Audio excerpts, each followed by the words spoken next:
ప్రతి ఏటా లక్షల కోట్ల రూపాయల సంపద భూమి నుండి, సముద్రము నుండి ప్రభుత్వ ఖజానాకు, ప్రైవేట్ రంగ సంస్థలకు క్రమంగానో అక్రమంగానో చేరుతుంది.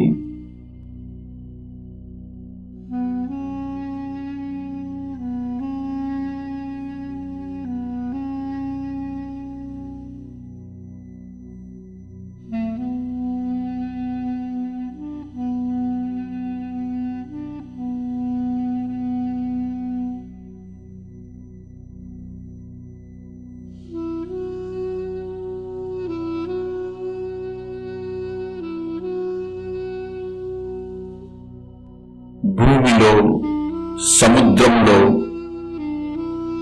అద్భుతమైన సంపదను సృష్టించినది నిజమైన దేవుడు.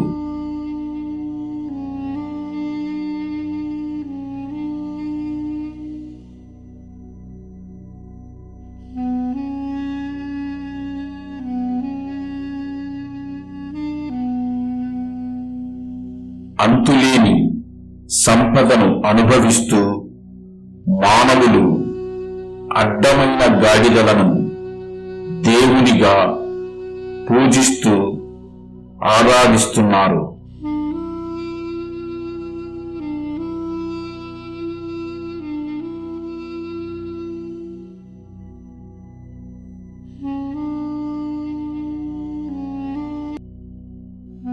ఏమాత్రము విచారణ చెయ్యకుండా, ఏమాత్రము పరిశీలన చెయ్యకుండా ప్రతి అడ్డమైన వెధవను దేవునిగా పూజిస్తూ ఆరాధిస్తున్నారు.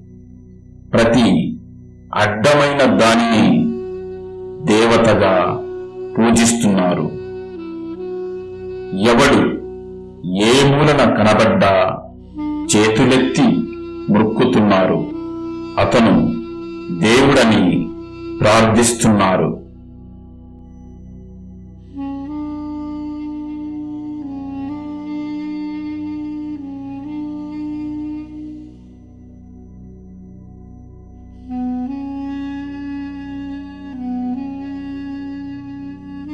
సిగ్గులేని ప్రభుత్వాలు అంతులేని సంపదను అనుభవిస్తూ కూడా ఆ సంపదను సృష్టించిన నిజమైన దేవుడు ఎవరు అని కనుగొనడానికి ఒక్క రూపాయి కూడా ఖర్చు పెట్టలేదు.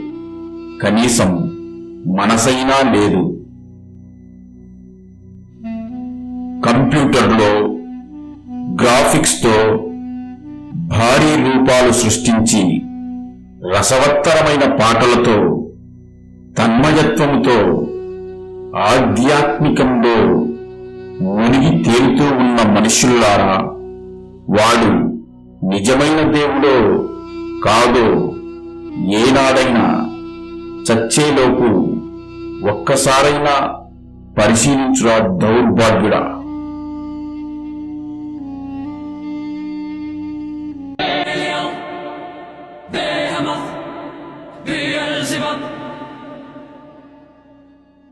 Asmodeus, Satanas, Lucifer.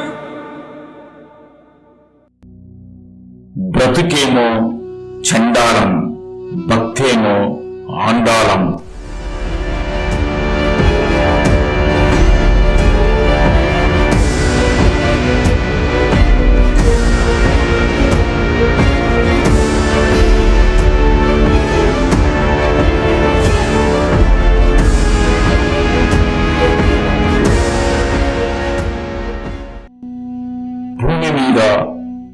విగ్రహాలు నిర్మించి వెర్రి పూజలు చేయడం కాదు. బ్రతుకులో నిజమైన దేవుడు ఉన్నాడా లేదా అని ఆలోచించు. దేన్ని పడితే దానికి మొక్కడానికి నీవేమి బర్రగొడ్డువు, దున్నపోతువు కాదుగా, ఎద్దు కంచెర గాడిదవు కాదుగా. వాటికి ట్రైనింగ్ ఇస్తే దేనికైనా మొక్కుతాయి, దేని చుట్టైనా తిరుగుతాయి. భూమి మీద భారీ విగ్రహాలు నిర్మించి పిచ్చి పూజలు చేయడం కాదు, నిజమైన దేవుడు ఎవరు అని ఆలోచించు. నీ ఆత్మను రక్షించలేని వ్యర్థమైన దేవుళ్ళు, దేవతలను విసర్జించు.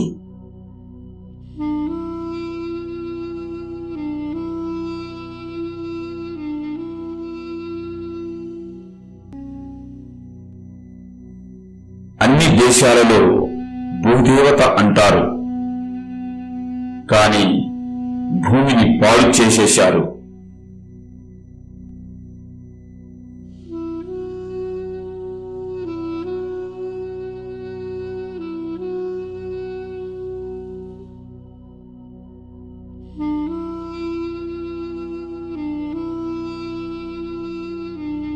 వాయుదేవుడు అంటారు, కానీ గాలిని కలుషితం చేసేశారు.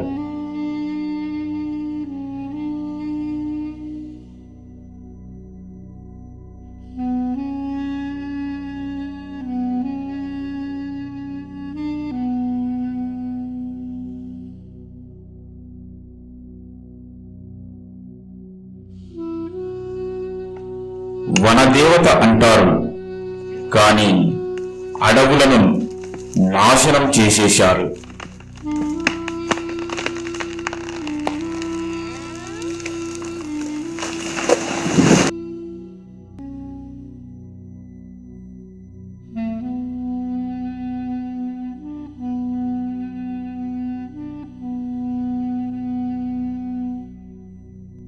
సముద్ర దేవుడంటారు, కానీ సముద్రాలను పాడు చేసేశారు.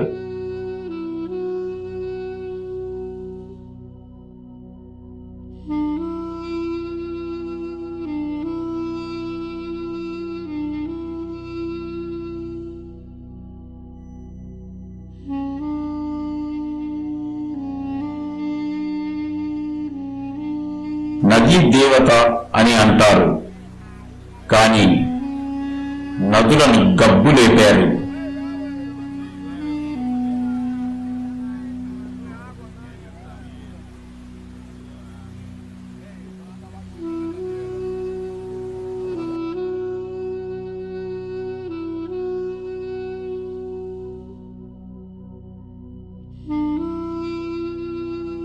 ఒరే మనుషులారా, ఏంటిరా ఈ పాడు బ్రతుకు?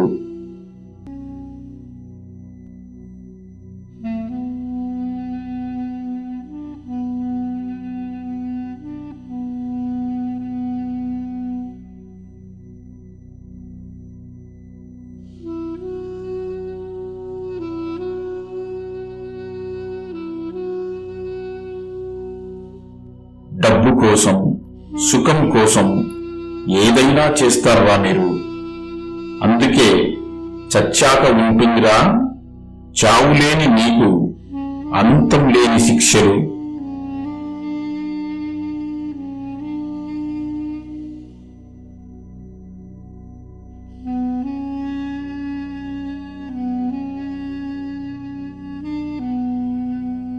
నీవు పూజించేవాడు నిన్ను సృష్టించిన వాడా? ఆలోచించు. నిన్ను సృష్టించిన వాడినే నీవు అనుసరించాలి, అడ్డమైన వారిని కాదు, అడ్డమైన వాటిని కాదు.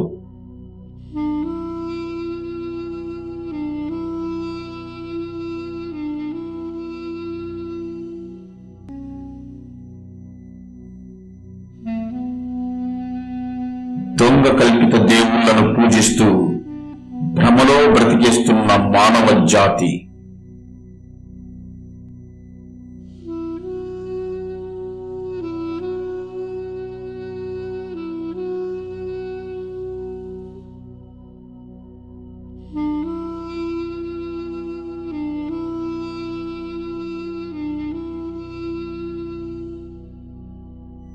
చిన్న పిల్లలుగా ఉన్నప్పుడు చిన్న బొమ్మలను ఇష్టపడి వాటితో ఆడుకున్నారు.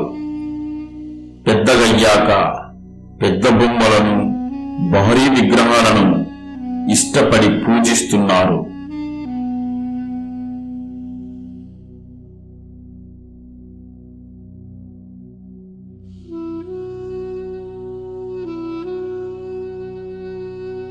మనుషులు పూజించే విగ్రహాలు, దేవుళ్ళు, దేవతలు ఎలా ఉన్నారంటే మనుషుల కన్నా తెలివి తక్కువ వాళ్ళుగా ఉన్నారు. మనుషుల కన్నా వికారంగా, అందవిహీనంగా, లైఫ్ స్టైల్ చాలా చండాలంగా, బ్రతుకు అసహ్యంగా ఉంటుంది. వారిని విశ్వసించి అనుసరించలేము. అలాంటి వారిని అనుసరించి పూజించడం పాపమే. నీవు ప్రతి అడ్డమైన విధవను పూజించినా నీకు మేలే చేస్తున్నాడు నిజమైన దేవుడు. ఎందుకు? ఏ రోజైనా నీవు నిజమైన దేవుడిని వెదకి కనుక్కుంటావని అవకాశం ఇస్తున్నాడు.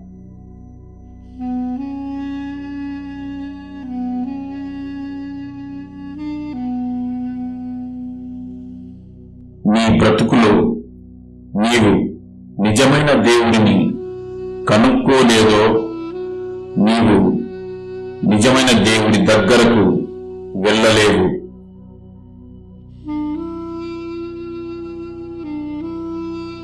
ప్రతి వానిలో, ప్రతి దానిలో నిజమైన దేవుడు లేడు. అందుకే లోకం చెడిపోయింది. నీవేమో ప్రతి వాడిని దేవుడని, ప్రతి దానిని దేవతని మొక్కుతున్నావు. అందుకే లోకం చెడిపోయింది, అక్రమం పెరిగిపోయింది. ఎంతకాలం వ్యర్థమైన వాటిని పూజిస్తావు? ఎంతకాలం వ్యర్థమైన వాటిని అనుసరిస్తావు? నిజమైన దేవుని కనుక్కోవడమే జీవము, జీవితము.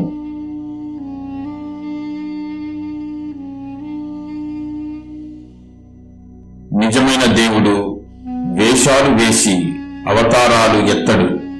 మనిషే వేషాలు వేసి రోజుకో అవతారం ఎత్తుతున్నాడు, రోజుకో దేవుణ్ణి సృష్టిస్తున్నాడు. నిజమైన దేవుడు భూత, వర్తమాన, భవిష్యత్ కాలములలో ఏకరీతిగా ఉన్నాడు. నిజమైన దేవుడు అవతారాలు ఎత్తడు.